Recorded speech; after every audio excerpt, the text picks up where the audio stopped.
આપણે ભલે પરમાત્માના દર્શન કરવા હજ યાત્રા તીર્થમાં જુદા જુદા સ્વરૂપના દર્શન કરીએ છીએ, પરંતુ તે યાદ રાખો, તે દર્શન કર્યા પછી ભૂલાય જ નહીં.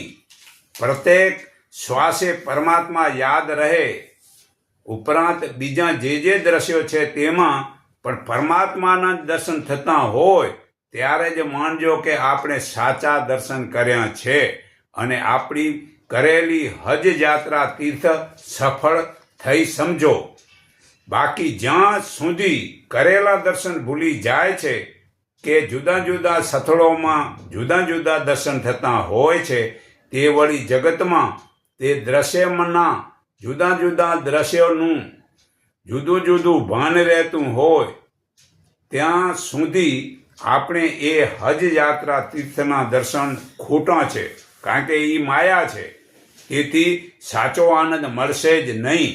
તો એ માયાના દર્શન કરવાનું છોડી, હે અર્જુન, આ શરીરમાં એક જ સ્થળે રહેલો થાવર એટલે કે ઝાડપાન ને જંગમ એટલે પશુ પક્ષી આમ ઉડે ને પગે હાલે તે સર્વે જગતને અને બીજું તું જે કાંઈ જોવાની ઈચ્છા છે તે પણ આજે તું જો, પરંતુ તું પોતાના આ ચામડાની આંખોથી આ પરમાત્મા જોઈ નહીં શકાય.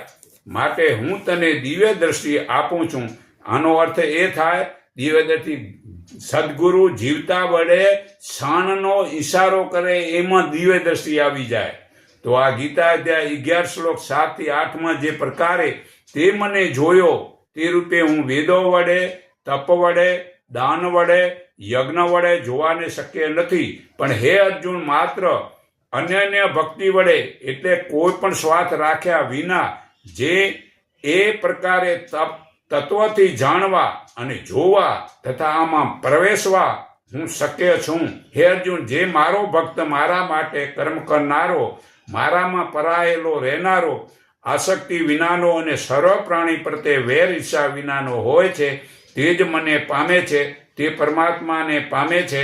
ગીતા અધ્યાય 11 શ્લોક 53 થી 55 પુરાવો છે.